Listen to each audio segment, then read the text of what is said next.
Welcome to another edition of Family Focus. I'm David Wade, and today we're talking about weight-based bullying.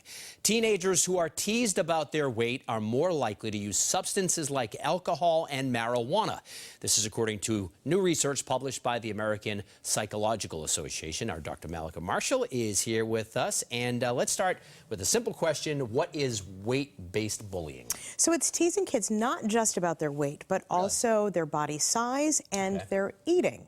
So in this study, it was researchers at the University of Connecticut, and they surveyed more than 1,300 students, ages 11 to 14. And what they found was that more than half said they had experienced weight-based bullying in the prior 6 months. And those who were more likely to be teased about their weight were also more likely to drink, including binge drink, as well as use marijuana. Interesting. So 1,300 people in the survey. Was there a difference between boys and girls? So, yes, unfortunately, girls seem to be affected more. 76% of overweight girls said that they had been teased compared to 71% of overweight boys. But interestingly, 52% or more than half of girls who weren't even overweight also reported being teased about their weight, their body size, or their eating. Interesting.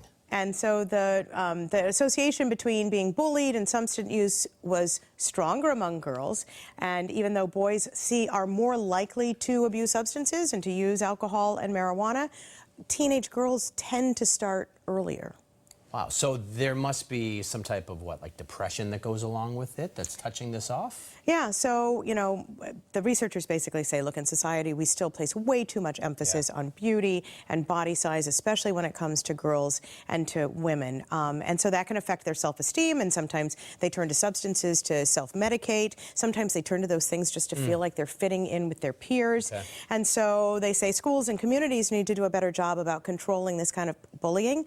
But remember that kids can be teased even in their own homes. So by parents and siblings, they sometimes say things that are indelicate or, you know, downright mean.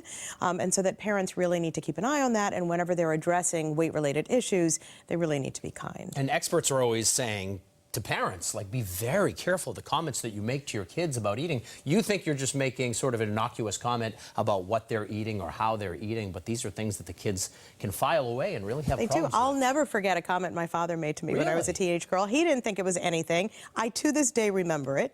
I won't say what it was, but it had something to do with my thighs. But yes, you just have to be very, very careful. And I find myself catching myself as well at home. And I also notice that the kids sometimes tease each other, and I have to try to put a stop to it because that stuff lasts. And it's interesting that you said it's not just about being overweight. You know, telling a kid that he's skinny or making comments to a girl about being, you know, as thin as a rail. Like, you just got to be careful about everything you say. Or you eat too much, you know. You really shouldn't eat all that, or don't finish everything on your plate, or whatever. And then there's the social media aspect to it where people can make comments way too easily. Exactly. All right, Dr. Mallika Marshall, with some good information. Thank you so much. You're welcome. And thank you for watching this Family Focus, and thank you for being here on CBSN Boston.